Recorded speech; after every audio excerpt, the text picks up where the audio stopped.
Hi guys, good morning. Another day.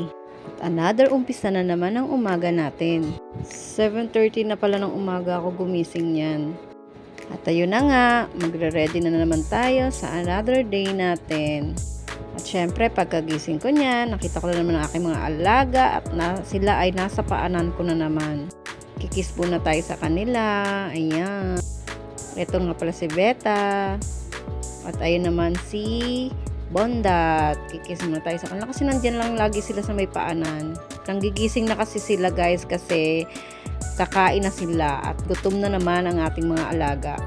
Syempre, ligpit-ligpit muna ng ating hinigaan bago tayo mag-umpisa ng umaga.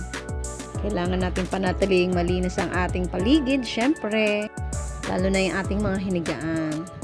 At syempre, magre-ready na rin tayo sa ating maraming gagawin ngayong umaga.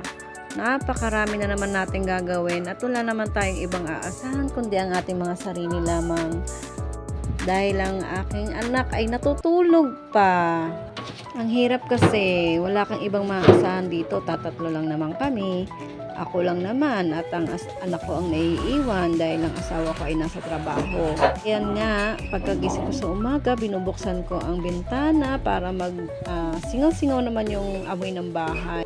Kasi amoy, hindi maintindihan ng bahay tuwing umaga.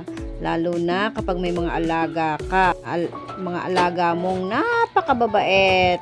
Sa umaga, hindi ka talaga makakapag-almusal muna agad. Kailangan mo munang linisin ang kanilang mga dinumi. Mula labas, loob, at likod, talagang madumi. O hayan, pati loob ng CR. Yan, ganyan siya kadumi. Yan nga pala guys, pasensyahan nyo na medyo madilaw-dilaw na yung paligid ng aking CR. Hindi ko na siya naaasikaso kasi nga may marami rin akong ginagawa. Kagaya niya na nagmamassage ako at minsan nag-extra ako ng trabaho para pandagdag din sa ating gastusin dito sa ating bahay. Kasi hindi naman kasi sapat yung kinikita ng aking mister kung siya lang ang ating aasahan. Kung kahit nga ako tumutulong ay kulang pa rin naman sa amin. Kung kaya hindi pa rin namin napapagawa ang aming bahay kasi hindi naman sapat yung kinikita ng aking mister. Ako naman, minsan-minsan ay nakakapag extra, minsan naman nakakapag-massage ako. Kaya, ayan, may pagkain ng aking mga alaga. Ayan, pakakainin na sila kasi nagre-reklamo na. Hindi na ako tinatantana ng aking mga alaga kasi sila'y mag-aalmusal na daw. Ayan. At ang pinapakain ko sa kanila, alam nyo kung ano, favorite nila, dog food. Kain ka na doon, Meta. Ano pang hinihintay mo dyan? Baba na doon. Kain na doon. Kumakain na sila, oh. Baba ka na doon. Sige na. Baba na.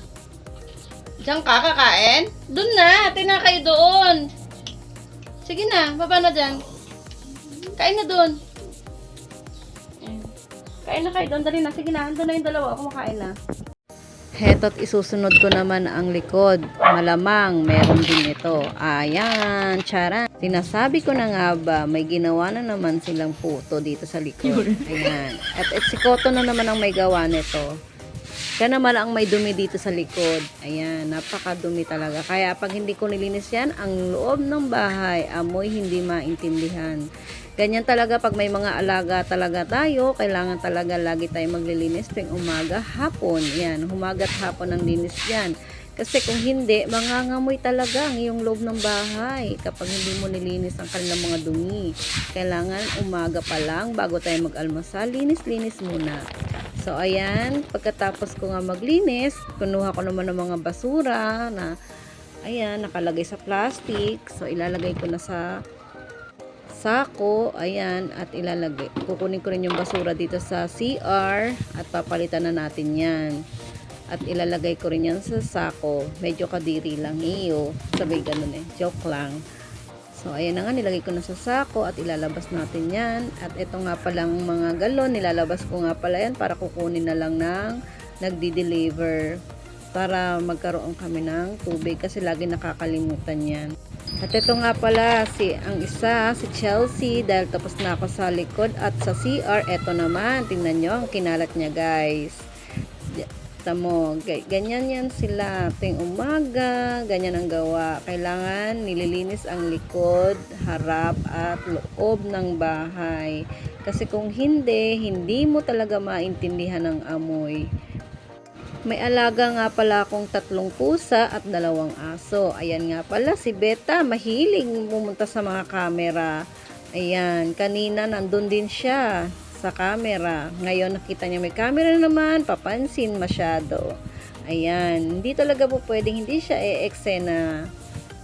Nililinis ko nga pala dyan yung aming pinaglutuan kasi nawalan kami ng gas. Kaya dyan, ang aming lutuan ay uling muna. Pero pag nagkapera, saka naman bibili uli ng gas. Yan ang aming pangunahin muna kapag nawawalan kami ng gas, mag-uuling muna. Pero siyempre, tiis-tiis, ganun talaga ang panahon. Minsan meron, minsan wala.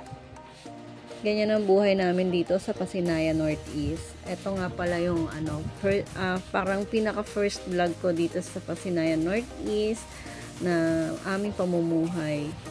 Tahimik lang dito. Kailangan mo lang talaga ng diskarte.